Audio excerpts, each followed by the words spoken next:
Tumejumuika hapa kwa ajili ya kushuhudia mashindano ya 9 ya kuhifadhi Qur'ani tukufu hapa wilayani Kondoa.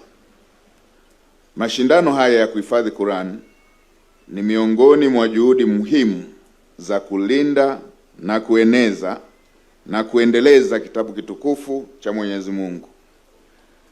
Tumeambiwa hapa na Sheikh Mkuu wa Mkoa, tangu Qur'ani ilipoteremshwa kwa Mtume Muhammad ilihifadhiwa katika namna mbalimbali, ikiwemo njia ya maandishi na njia ya kuwekwa katika vifua vya wanadamu. Leo kupitia mashindano haya mmetekeleza, yaani kwa kuhifadhi Qur'ani kichwani. Tumswalie Mtume. Hongereni sana.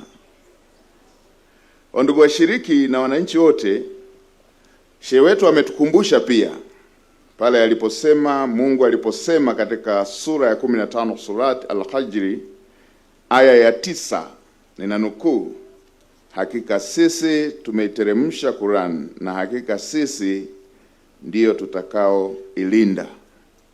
Hivyo mashindano haya ni ushahidi wa ahadi hii ya Mwenyezi Mungu, kuwa ahadi ya Mwenyezi Mungu ni za haki. Hili ni jambo kubwa, na watoto wetu hawa nilikuwa na waangalia usoni, nikawa naona si tu kwamba wanashindana mbele yetu, nilikuwa naona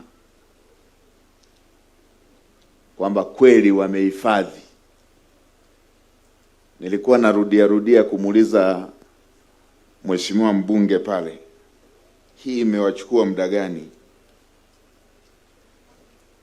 Tulipoambiwa zile za mwanzo nikajua itaishia labda ya 3, ya 5, nikasikia 10.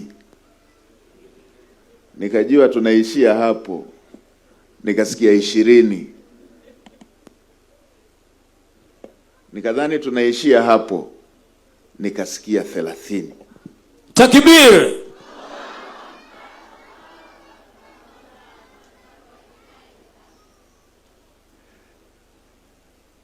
Nikamuuliza mheshimiwa mbunge, na wewe ulifanya? Akasema ndio nilifanya. Nikamwambia ndio maana unafanya vizuri kwenye kazi unazoaminiwa na rais, na ndio maana ulifaulu na shuleni.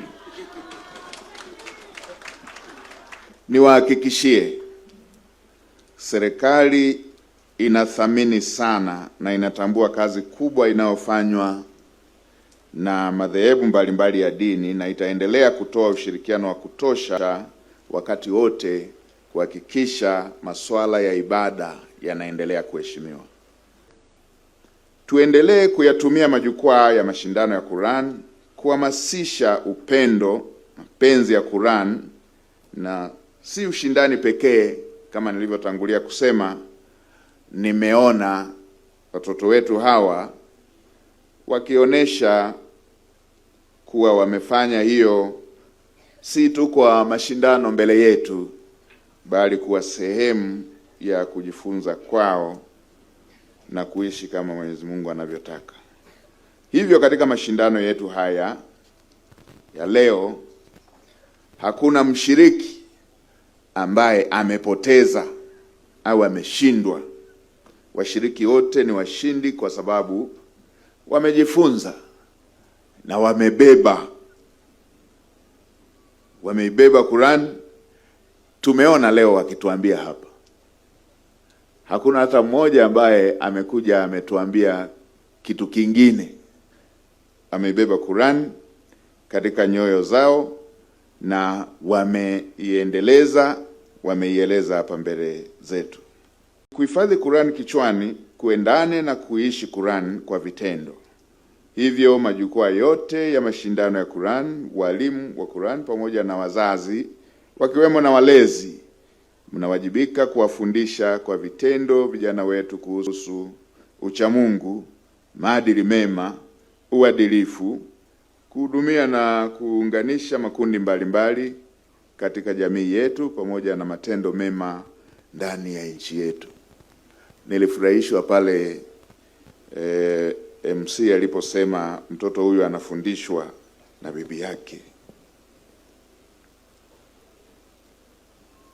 Bibi mwajibikaji, bibi anayependa taifa la Tanzania, bibi anayependa maisha ya wajukuu zake na watoto wake. Takbir!